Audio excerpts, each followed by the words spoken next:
Good morning and welcome to a conversation with Mose. And as always, I pray life is treating you well wherever you are in the world and that you're one day closer to your dreams and prayers coming true. Of course, my podcast wouldn't be a podcast without a poem.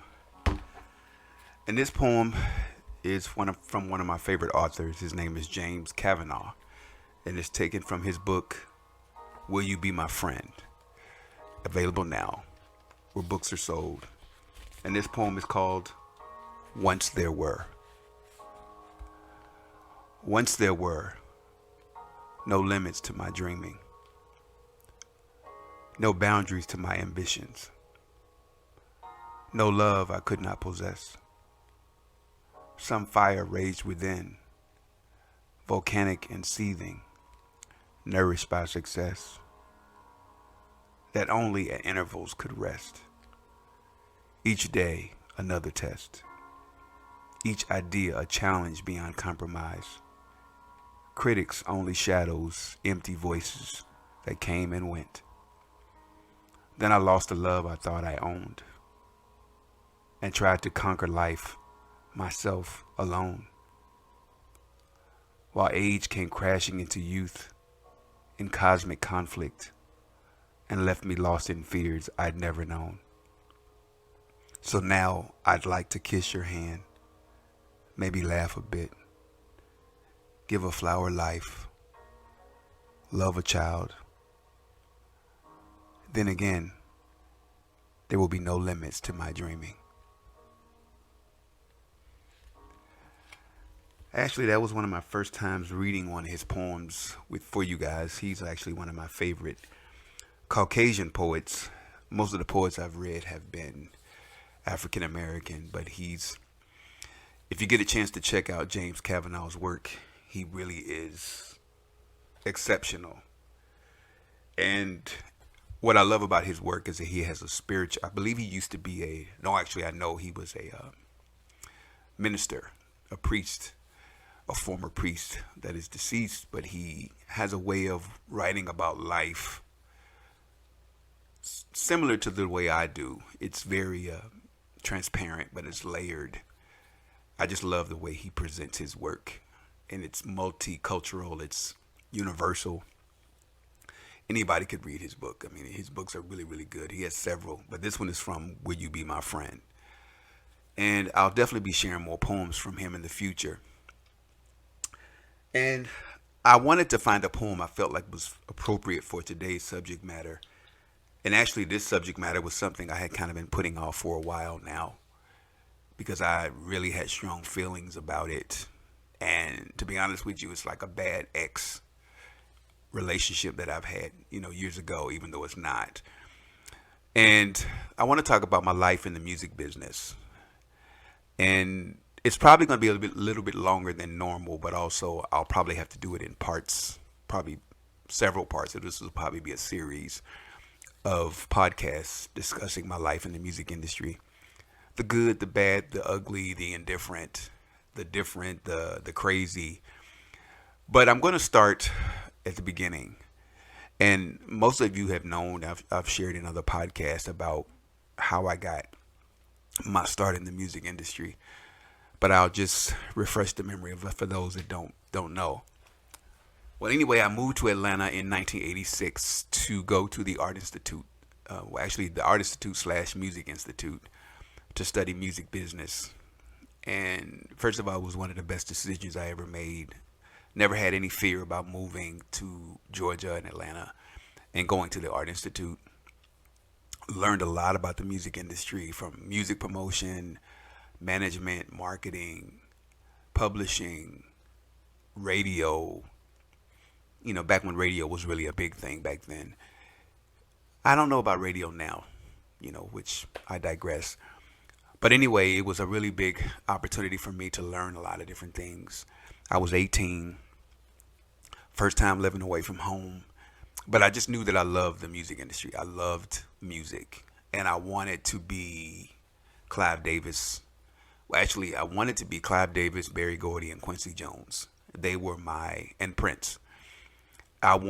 I loved their expertise when it came to finding talent, and I just loved their musical ears. I was fascinated by their ears. And anything, any project, anything I approached, I always thought, would Clive touch this? Would Quincy touch this? Would Barry touch this? And to this day, I still feel that way. Subconsciously, I feel like, would I present this to them? So when I got in, I really didn't know what I was getting into in terms of the music industry. And I got to admit, this was before Atlanta became a big, I moved there just before Atlanta became a big mecca in music. It was like a couple years later before Atlanta got on the map in terms of hip hop and, but I'll get to that. But anyway, I was in a class. It was predominantly white. My first time really being in a classroom where it was, like I said, mostly white. Met my roommate, and, he's a cool guy. But like I said, he was older, and he worked in music. So we kind of all came from different backgrounds. So I learned a lot about different types of music, and I actually made some really good friends. I think music was our common denominator in terms of our relationship with each other. And what I liked about back then, to me, it was healthy competition. I think everybody had a healthy competitiveness, but nobody wanted the same thing. Some people wanted to be songwriters, some people wanted to be singers, rappers, producers. So it really wasn't, I don't feel like anybody was really competing with each other. I think we brought out things in each other. And unfortunately, I don't have a lot of stuff that I did back then. I used to write songs. And every now and then I still have a few songs in my head, but I don't pursue it like I did in high school. I had a writing partner, and me and her used to write songs, and she played, and we would just kind of come up with these different melodies. So I started continuing to write lyrics when I got to Atlanta. And like I said, I'll definitely share more about that. But I really wanted to be Clive. Like I said, I wanted to be a music mogul. I wanted my own record label. And that was what my goal was. And I wanted to have hits. I wanted to be, and mind you, this was way before Bad Boy and a lot of the labels that are from that time came a few years later. But I got my first internship at a small label, really small independent label. And I kind of helped them do some promotions. And like I said, it was really, really small. They didn't have a whole lot of money. I believe it was Northwest Records. And it was just kind of far. I didn't have a car. So even though I enjoyed that experience with them, like I said, I met a few artists at the time. It was a small hip hop label. But wasn't learning a lot. And it was a little far out from where I lived. So I wanted something a little bit closer. And I was real aggressive back then. I would just go through the phone book and call different labels. And at the time, we weren't allowed to get our own internships. We had to wait through school for them to get our jobs. But I was one of those people that I didn't want to wait while I was in school. I would just go through the phone book, and I would call different labels and see if they were looking for interns. And for those that don't know what an internship is, it's basically you're working while you're in school, you're working for free as kind of like a student at the company, and you're pretty much like a go-to person, whatever they ask. And it was an opportunity, and there's internships from all different walks of life in terms of business, but being an intern was a great, great experience. I'd recommend anybody in school to get an internship in the field that you want to get in. And I was blessed to get an internship at A&M Records, and the home of Janet Jackson, Shanice Wilson, The Police, Sting, Jesse Johnson. They had a host of other artists, but Janet was, of course, the biggest artist they had at the time. And what I did was I just made a call, and they said they were looking for interns, and it was the office manager called me in. And I remember I knew somebody that already worked there. He was a school chum. He went to the Art Institute with myself. He was already there, and he saw me. He was the gospel promotion guy. His name was Kevin Evans. And he's if you get a chance to Google him, he's really a great. He's really good at what he does in terms of he's an executive. He's executive produced quite a few people's records. Has an extensive background in the music industry, but he was the one that actually co-signed me at this interview. So he saw me, we spoke, and he, like I said, told her that I was a good guy, and then I ended up getting this internship at 19. And I would work every day. I had a part-time job in Marshalls. I was living with my Aunt Pam, and I would intern from 9 to 3 every day at A&M Records. Then I'd work my part-time job, and I'd work, and then I'd go to school on Fridays. So I would be working at my internship. I had a job, and then I had I had my part-time job, I had school, and then I had my internship. And I worked as an intern for like a whole year. And the good thing about it, I got concert tickets, I got T-shirts, I got posters, I got CDs. That's the one thing about it, I got everything free. Backstage passes.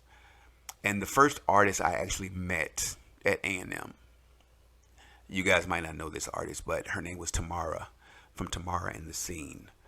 And she was a Jesse Johnson produced artist. Great CD back then. It was Blueberry Gossip is the name of the CD.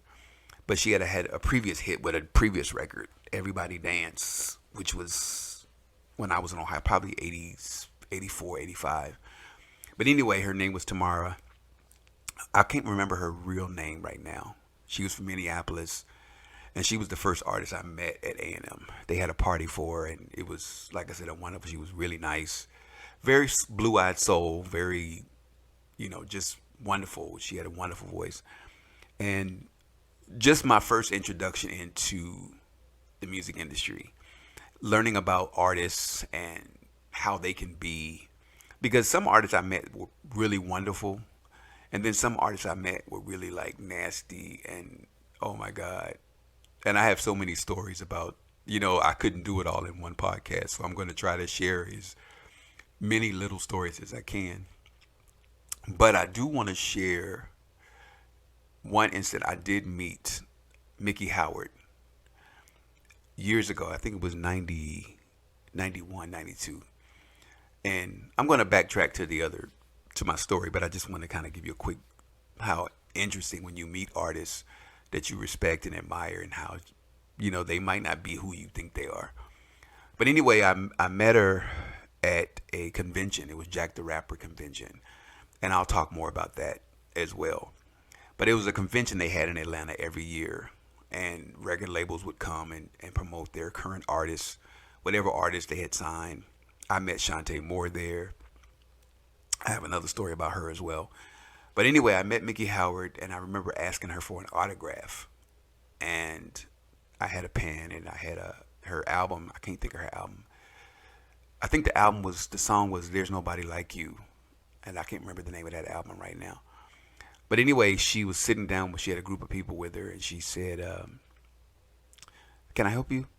And I looked at her and said, well, I just want to know if I can get an autograph. She was like, can you get him a pen? Because he's been standing around here. And she was a little nasty.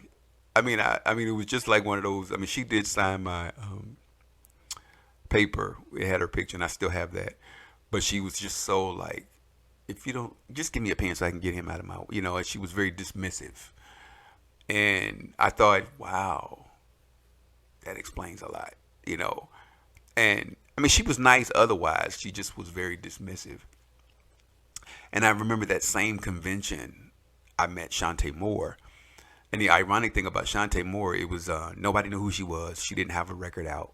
She had a record out, I believe, with El DeBarge. So this was before her first album came out. It was coming out. And her manager, I forget his name. I think his last name was Moultrie. And we met them, and I was sitting at a table by myself. She was beautiful. I mean, she looks exactly how, she still looks that good to this day. Little bitty thing. I think she was probably 4 feet tall. So he asked if she could sit at my table because nobody was sitting there but me. So me and Shantae are sitting there. And I was scared to say anything to her. She was so intimidating. But again, she wasn't the great Shantae Moore then. She was just Shantae, this new artist. So anyway, I'm sitting there, and I remember just staring at her like, wow, and who knew that she would become, this really successful person. But anyway, she was really sweet though, very, very sweet. I guess that was my whole point in telling that story. But, and to this day, I think she still is that kind of personable artist. Which brings me to my point about this podcast is that I feel like the industry is so different now than it was back then, the 80s, 90s, early 2000. The music is different. The lyrics are different. I mean, again, I know I'm going to have to do a series of stories and podcasts on this because I can't share all in one podcast. But getting back to my A&M story, I started interning at A&M. The first interesting thing that happened while working at the label, first of all, there weren't a lot of black people at all. It was very few black people actually working day to day. You had a R&B rep, a gospel rep, and then everybody else was like pop, jazz. And the industry changed a little bit, and then they didn't really have hip hop back then. Hip hop was pretty much worked like R&B, so there was no hip hop department anymore. That came later. So you had a lot of people that really didn't know hip hop promoting hip hop, like white Caucasian pop people or R&B people, and they were focusing on R&B music, so they didn't really know what to do with hip hop, and they really didn't have a budget for it, like I said, until later. But anyway, I remember coming to work at the label, and the office would smell like weed. The whole office would smell like weed, and I mean, I didn't smoke, but I knew what it smelled like, so it was kind of like, what is going on? And it was almost like unspoken, but I found out later that the general manager smoked weed and nobody said anything. It was just something he did in the whole office. And he was the boss of over the A&M, that branch, the Atlanta branch. And nobody said anything. It was just like normal. The office smelled like weed, and it was just like, oh, okay. And of course I didn't dare say anything. But he was a really nice guy. I mean, really, really nice guy. Like I said, that's just one of those things I thought was kind of interesting. I never really commented on it. But there were a lot of moments like that I learned about the music business. Like, for example, I thought it would be a lot more.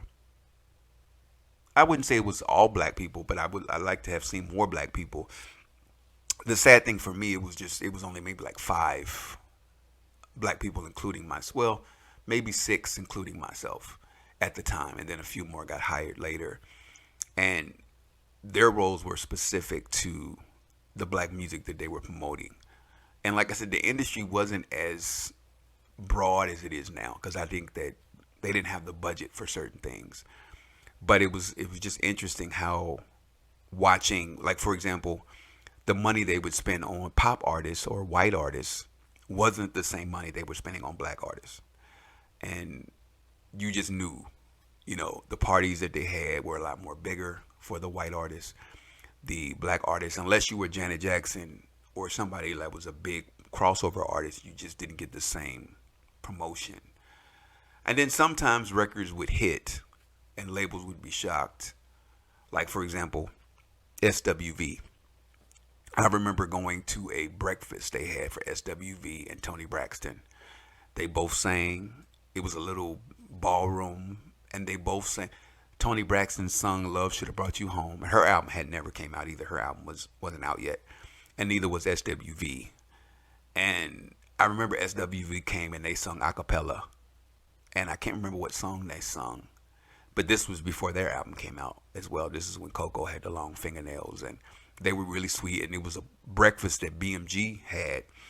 For BMG Distribution was the distribution company for A&M, Arista, and RCA. So at that time, it was more than one label in the same building. So you had BMG, and then you had A&M on one floor, and then you had RCA and Arista all in the same building, but it was BMG's building. So if that makes sense. But anyway, it was one of those things that they had a party for, like I said, SWV and Toni Braxton. And then, of course, the history, those girls came quite successful. And I learned a lot again about, and that party they had for Tony and for SWV was real intimate. Like I said, it wasn't. It was in a hotel, in a ballroom, and it was all the heads of the black music department in different states. So this wasn't a big deal at all. I mean, in terms of parties, as far as big events go. So I learned that they didn't really spend a whole lot of money on. They got behind who they wanted to get behind, and even though I didn't want to see it, it was a lot of racism in the music industry, like way more than you could have imagined. Like for example, like Billboard magazine was a big thing back then. Like being having a number one record, being on the charting. But a lot of times when you would see pictures of artists with getting their platinum plaques, it was always the white executives presenting it to the black artists, which was fine. I just always felt like they didn't really do the work, like the black people that were in the field, going to the record stores, going to the radio stations. I felt like it was the black music executives that should have been giving that. But they didn't have a lot of black music executives back then either. And just things that I learned and watched, and the shadiness of the music industry was something that I really wasn't prepared for. And like I said, there's so many stories I could tell, and it's just like there's so many in my head. It's like, where do you begin? But I remember applying for a job. It was an opportunity, and I'm skipping around. Like I said, I'm just going to share it. It'll make sense. But anyway, I had applied for a position, merchandising. They call it a retail merchandising position, and this is when I would go to record stores and hang up posters. For those that remember, posters and flats, the things that we promoted records. You went to a record store and you saw the posters hanging up in the store or whatever. That would have been my job. And I remember going against another gentleman who was the same age as I was. He was gay, very flamboyant, bougie, quote unquote. And I remember us going out for the same job, and he ended up getting the job. And my manager at the time knew I wasn't crazy about the fact that he got the position, but I remember kind of approaching him about it. But anyway, this particular guy, who shall remain nameless, had hit on me. He was very kind of hit on me in terms of, I definitely wasn't interested, and I wasn't even in that life at that time anyway. So anyway, I had kind of shoot off his advances, and I remember him going to our manager, our branch manager, and telling him that I called him a faggot. And here I am defending myself, and I'm 20 years old, and my manager's telling me that he was disappointed with me that I would stoop to such a level since I didn't get that promotion. And I couldn't believe this man is telling me that I would even do something like that. And I was just like, what? And to this day, it still baffles to me that he even would think that I would actually do something like that. What I would actually try to sabotage somebody. Which is another thing about the music industry that I learned, that people can be cutthroat. And I think it's still like that to this day. It's like when you don't have a cutthroat spirit, you really do have to kind of go in with your eyes wide open. And like I said, I learned a lot. Like I said, let me back up. I got the job at the internship at A&M Records, which led to me getting a paying job with BMG Distribution. And I worked in the mailroom for the marketing department. And it was, when I tell you, doors opened up. I mean, it was like a world that I had never been in before, and I loved every minute of it. And like I said, it gave me access to so many different things. Parties, and people came by the office, artists, and I remember when R. Kelly came, we had a party for R. Kelly in the branch. We had a party for TLC. We had a party for Sarah McLachlan. She came and sang, for those who know Sarah McLachlan. And again, I learned a lot. SWV came by the office. And at that time, SWV had a reputation for, I guess, being kind of nasty from what other executives were saying, but I didn't think they were nasty. When they came to Atlanta, they wanted to go to a soul food restaurant. They didn't really want to do the bougie record label thing with the parties. They wanted some soul food, and I guess they were really adamant about it. And some people were saying they were prima donnas and all this other stuff. And actually, I don't think that they were. I think they were just really upfront about what they wanted, and they knew they were good, better than good. So, again, at that time, learning a lot about the music industry was kind of a whirlwind, and again, going to the parties. And the only thing about it that really scared me was the fact that it seemed like drugs was a big part too. I got a lot of opportunities to do drugs with people. Sex also, people hitting on you, and it's very relaxed in that industry. And if your mind isn't screwed on right, if your head is not in the right place, you could get caught up in stuff. And it's really by the grace of God that I didn't get caught up in. I always stay focused on what I wanted to do. And like I said, what I'm going to do is try to do a series of podcasts on my life in the music industry, because I feel like it's so many things I could share. Because I want to talk about my company, Xavier Entertainment, which again is a podcast in itself, and also my management. It was Xavier Entertainment Management / Promotion Marketing. I managed a few artists, and I definitely want to share those stories as well. But the point is, I kind of want to give people an insight on the industry and my thoughts on the music industry. And it kind of came up because of what's going on with Anita Baker and Babyface and all these other things that are happening in the music industry. And I think sometimes the music industry gets a bad rap. But the one thing I know for sure, excuse me, excuse me, the only thing I know for sure is that the music industry is it's what you make it. And I'm a firm believer that it's all about family. It's about support. And I think that if you look at the Janets, the Beyoncés, the Patti LaBelles, and all the people that have been in the industry for a long time, they've worked with the same people for a long time. The same drummers, the same background singers for years. And I think it's about establishing a relationship with people in the industry that you can count on. Producers, writers that you can go to, and I think that's what is missing from the industry. I think everybody's just kind of like trying to get their own. You can't get there by yourself, that I know. Success is a team effort. And I think the music industry has gotten away, maybe entertainment period has gotten away from the team effort. Everybody's trying to get over on one another, and nobody has the same goal. And again, the industry it's a great industry. I think it's one of those things that I think it's very layered and complicated. But I think you have to figure out what you want. If you want to be a songwriter, if you want to be a writer, producer, and then stick to it. And the other thing for me, back in the day when I managed artists, you had to be able to sing a cappella. Like I wasn't into, like I said in the beginning, would I take them to Clive? Would I take them to Barry? Would I take them to Quincy? Would I take them to Prince? You had to be representative of that. You had to be aggressive. You had to be able to sing on cue.